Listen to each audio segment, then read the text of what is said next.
नमस्कार दोस्तों, आप सभी का स्वागत है हमारे इस YouTube चैनल सरस्वती जी के क्लासेस में। आज की इस क्लास में हम झारखंड के आदिवासी के क्रम में जानेंगे बिंझिया जनजाति तथा कोल जनजाति की महत्वपूर्ण बातों को, जो कि एग्जाम पॉइंट ऑफ व्यू से इम्पोर्टेंट है और आने वाले एग्जाम में पूछे जाने की पूरी संभावना है। तो आइए शुरू करते हैं आज की क्लास। बिंझिया जनजाति। बिंझिया जनजाति ये झारखंड की एक अल्पसंख्यक जनजाति, बिंझिया जनजाति जो है वो झारखंड की एक अल्पसंख्यक जनजाति है। ये अपने को विंध्य निवासी कहते हैं। जो बिंझिया जनजाति है ये अपने को विंध्य निवासी कहते हैं। वे ऐसा क्यों कहते हैं? क्योंकि इनका जो मूल स्थान है वो विंध्याचल पर्वत को माना जाता है और ये मानते हैं कि ये वहीं के निवासी हैं। इसी वजह से ये अपने आप को विंध्य निवासी कहते हैं। तो ये मध्य प्रदेश से आए हुए हैं और ये जो विंध्याचल पर्वत है वो भारत को दो बराबर भागों में लगभग बांटता है, उत्तरी भारत और दक्षिणी भारत में। तो ये भी एक इम्पोर्टेंट तथ्य है कि ऐसा जीके में ऐसा क्वेश्चन पूछा जा सकता है कि भारत को दो बराबर भागों में बांटने वाला पर्वत कौन सा है, तो वो है विंध्याचल पर्वत। और ये जो बिंझिया जनजाति है ये वहीं से आकर झारखंड में बसे हैं और इन्हें मूल निवासी जो है वहीं का माना जाता है, विंध्याचल पर्वत का।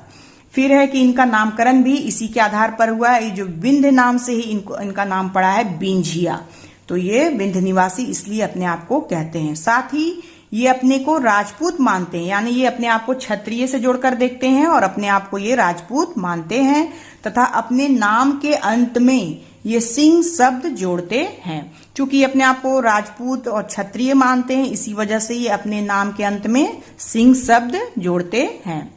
ये ब्राह्मण तथा राजपूत को छोड़कर किसी अन्य के घर में भोजन भी नहीं करते हैं। तो इनमें ऐसा देखा जाता है कि ये ब्राह्मण या राजपूत के यहाँ ही भोजन करते हैं, इसके अलावा ये किसी अन्य के घर में भोजन नहीं करते हैं, क्योंकि ये अपने आप को क्षत्रिय मानते हैं इसी वजह से।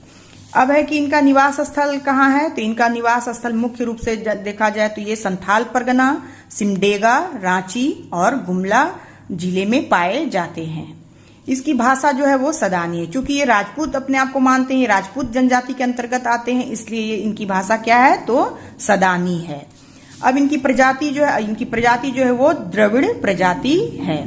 प्रमुख गोत्र जो इनके हैं वो है कुलुमर्थी, नाग, काशी, भैरव, दादुल, साहुल आदि। तो यहाँ पे मैंने कुछ मुख्य ही लिखे हैं, इसके अलावे भी अन्य गोत्र इनमें पाए जाते हैं। फिर है कि समगोत्रीय विवाह इनमें वर्जित है। जो बिंझिया जनजाति है इनमें समगोत्रीय विवाह अन्य जनजातियों की तरह वर्जित है। वधु मूल्य जो इनका होता है वो डाली कटाही के नाम से जाना जाता है। बिंझिया जनजाति का वधु मूल्य डाली कटाही कहलाता है। फिर इनके विवाह के प्रकार हैं आयोजित विवाह, गुलेची विवाह, गोलट विवाह, ढूकू विवाह, सगाई, संघा विवाह आदि। तो ये कुछ विवाह हैं जो बिंझिया जनजाति में प्रचलित हैं। इनमें अन्य जनजातियों की तरह इनमें युवागृह नहीं पाया जाता। तो ये इंपॉर्टेंट क्वेश्चन है, यहाँ से क्वेश्चन पूछा जा सकता है, क्योंकि लगभग सभी जनजातियों में युवागृह पाया जाता है, लेकिन एक बिंझिया जनजाति है जिसमें युवागृह नहीं पाया जाता है। तो ऐसा पूछ दिया जा सकता है कि किस जनजाति में युवागृह नहीं पाया जाता है, तो ये आपको याद रखना है कि ये बिंझिया जनजाति है जिसमें युवागृह नहीं होता है। फिर इनका जो प्रमुख पेशा है वो है कृषि। कृषि इनका मुख्य रूप से पेशा है और आर्थिक आधार भी है। फिर इनका मुख्य भोजन जो है वो है चावल, दाल और साथ में ये दूध पीने के भी शौकीन होते हैं। ये दूध पीते हैं और हड़िया पीना वर्जित है। हड़िया यानी कि शराब, जो कि चावल से बनाया जाने वाला शराब होता है। तो अन्य जनजातियों में इसका हड़िया पान किया जाता है, लेकिन बिंझिया जनजाति में हड़िया पीना निषेध है, यानी हड़िया पीना वर्जित है। हड़िया नहीं पिया जाता है, ये हड़िया की जगह दूध पीते हैं। तो ये भी पूछा जा सकता है कि किस जनजाति में हड़िया पीना वर्जित है, तो ये है बिंझिया जनजाति। क्योंकि ज्यादातर जनजातियों में हड़िया पीने की प्रथा प्रचलित होती है, लेकिन बिंझिया जनजाति है जिसमें हड़िया पीना वर्जित है और इनमें दूध पीने की प्रथा है। अन्य पेशा इनका जो है कृषि के अलावे अन्य पेशा जो है इनका ये है मजदूरी। अब जो है विंध्या जनजाति के लोग जो है कृषि करने के साथ साथ अन्य विंध्या जनजाति जो है वो मजदूरी भी करते हैं। अब है इन जो विंध्या जनजाति है उनके प्रधान आराध्य। तो प्रधान आराध्य कौन है? तो चूंकि विंध्य निवासी हैं तो इनकी जो प्रधान आराध्य है वो हो जाएंगे विंध्यवासिनी देवी। प्रधान आराध्य विंध्या जनजाति की है विंध्यवासिनी देवी। अन्य देवी देवता हैं ग्राम्य देवी जिसे कि ग्राम श्री भी कहा जाता है, फिर चरदी देवी। तो ये दो देवी हैं जिनकी पूजा की जाती। तो इसमें हम लोग देखते हैं कि इनमें ज्यादा जो भी पूजा ये कर रहे हैं वो देवी की ही कर रहे हैं। विंध्यवासिनी देवी प्रमुख देवी के रूप में और अन्य देवी में है ग्राम देवी, चरदी देवी। तो ये भी इंपॉर्टेंट है, चरदी देवी का नाम इस जनजाति में आता है। यहां से भी क्वेश्चन पूछा जा सकता है, इसे भी आप याद रखेंगे। अब है कि तुलसी के पौधे को ये पूजनीय मानते हैं। विंध्या जनजाति में तुलसी के पौधे को पूजनीय माना जाता है। फिर इनका जो धार्मिक प्रधान है वो बैगा कहलाता है। धार्मिक प्रधान बैगा ही होता है। जनजातीय पंचायत के प्रमुख जो हैं वो गादी, मादी या गोड्डी कहलाते। कहीं गादी दिया हुआ है, कहीं मादी दिया हुआ है या कहीं गोड्डी दिया हुआ है। तो मेरे ख्याल से गादी या गोड्डी होना चाहिए, मिसप्रिंट भी हो सकता है मादी। तो ये हैं इनके जनजातीय पंचायत के प्रमुख। फिर प्रमुख पर्व त्योहार जो है वो है होली, ज्यूतिया, दशहरा, सरहुल, कर्मा, सोहराय आदि। तो लगभग ये कॉमन है, अधिकतर जनजातियों में ये सभी पर्व त्योहार जो है वो देखे जाते हैं। तो ये थी विंध्या जनजाति से संबंधित कुछ महत्वपूर्ण बातें जो कि एग्जाम पॉइंट ऑफ व्यू से इम्पोर्टेंट हैं। और इसके अलावे सभी जनजातियों के शासन व्यवस्था का भी वीडियो बनाया जा चुका है, जिससे भी आपको जानकारी, बहुत सारी जानकारियां हासिल हो सकती हैं। तो आपने अगर वो वीडियो नहीं देखे हैं तो प्लीज जनजातीय शासन व्यवस्था के प्लेलिस्ट में जाके आप चेक कर सकते हैं और वीडियो देख सकते हैं।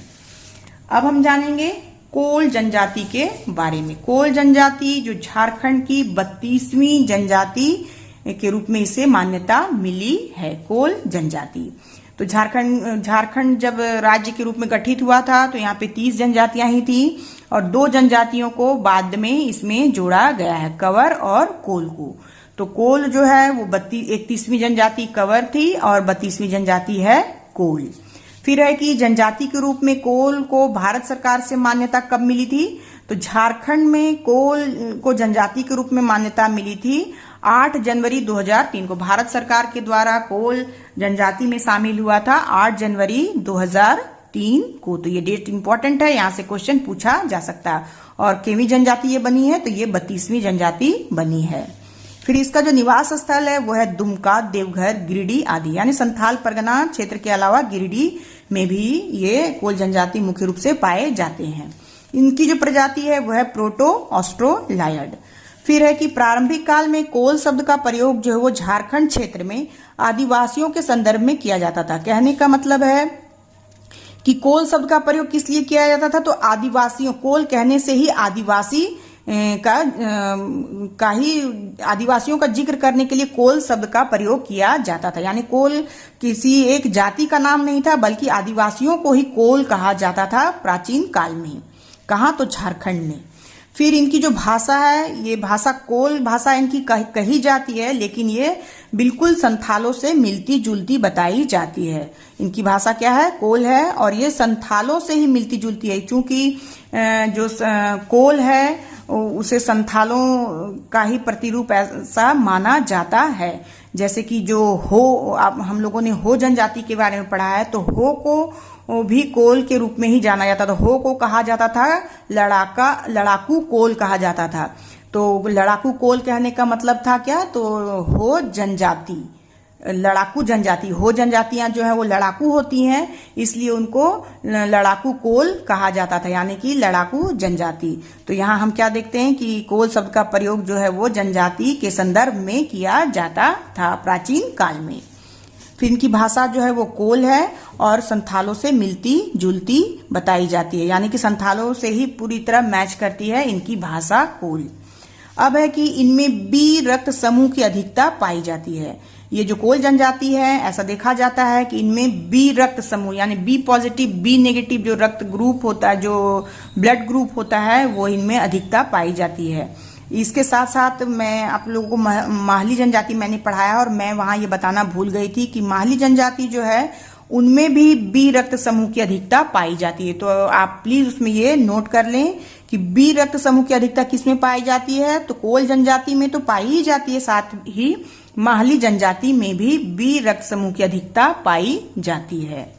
फिर है कि इनमें 12 गोत्र पाए जाते हैं। कोल जनजाति में 12 गोत्र पाए जाते हैं और इनके प्रमुख गोत्र हैं हांसदास, सोरेन, मरांडी, किस्कू, टूडू, चौड़े, हेम्ब्रम, बास्को, बेसरा, मुर्मू, चुनियार, किस्नो, ये सभी 12 गोत्र हैं जो कि कोल जनजाति में पाए जाते हैं। अब इनका जो समाज है वो पितृसत्तात्मक और एकल परिवार की प्रथा इनमें प्रचलित है। फिर है कि बहिर्गोत्रीय विवाह परंपरा पाई जाती है। कोल जनजातियों में बहिर्गोत्रीय विवाह परंपरा पाई जाती है। तो लगभग में देखा जाता है कि बहिर्गोत्रीय विवाह परंपरा ही पाई जाती है जनजातियों में। फिर इनका जो इनमें भी वधु मूल्य की प्रथा का प्रचलन है और ये जो वधु मूल्य होता है इनमें वो पोटे कहलाता है, पोटे। तो ये है वधु मूल्य। फिर है कि इनमें विधवा तथा पुनर्विवाह की प्रथा भी प्रचलित है। कोल जनजातियों में विधवा तथा पुनर्विवाह भी देखी जाती है। इनका जो परंपरागत पेशा है वह लोहा गलाना और उनसे सामान बनाना। परंपरागत पेशा है कोल जनजातियों का लोहा गलाना एवं उनसे सामान बनाना। फिर लेकिन क्या है कि वर्तमान समय में इनका पेशा जो है वो कृषि करना तथा मजदूरी करना भी हो गया है। अब ये अपना परंपरागत पेशा बहुत कम देखने को इनमें मिलता है। अब ये जो है कृषि को अपना चुके हैं और साथ ही ये मजदूरी भी करने लगे हैं। इनके जो प्रमुख देवता हैं वो है सिंह बोंगा। कोल के प्रमुख देवता सिंह बोंगा हैं। फिर ये चूंकि हिंदुओं का इन पर प्रभाव है इसलिए हिंदू देवी देवताओं की भी पूजा करते हैं, जैसे शंकर भगवान, बजरंगबली, दुर्गा माता, काली माता आदि। तो ये हिंदू देवी देवताओं की भी पूजा पाठ करते हैं। ये प्रकृतिवादी हैं तथा सखुआ, महुआ, आम आदि वृक्षों की भी पूजा करते हैं। चूंकि ये प्रकृतिवादी हैं इसलिए ये सखुआ, महुआ, आम आदि वृक्षों की पूजा पाठ भी करते हैं। अब इनका जो जातीय पंचायत का जो मुखिया है तो ये मांझी कहलाता है। जातीय पंचायत का मुखिया इनमें क्या कहलाता है, तो मांझी कहलाता है। और जातीय पंचायत की जानकारी जो है आप इनकी जातीय शासन व्यवस्था से भी आप ले सकते हैं। उसके भी वीडियो जो है वो पहले बनाए जा चुके हैं और प्लेलिस्ट जो है जनजातीय शासन व्यवस्था के नाम से अपलोडेड है, तो आप चाहें तो उसे देख भी सकते हैं। तो ये थे कोल जनजाति से संबंधित कुछ महत्वपूर्ण जानकारियां जो एग्जाम पॉइंट ऑफ व्यू से इम्पोर्टेंट हैं। तो आज के लिए बस इतना ही। और मैं एक बात और बता देना चाहती हूँ कि ये जो है हमारा झारखंड के आदिवासी के क्रम में ये लास्ट वीडियो है। इसके बाद हम अगले नेक्स्ट टॉपिक की शुरुआत करेंगे। तो आज के लिए बस इतना ही। नेक्स्ट वीडियो में हम फिर मिलते हैं। तब तक के लिए धन्यवाद। जय हिंद, वंदे मातरम।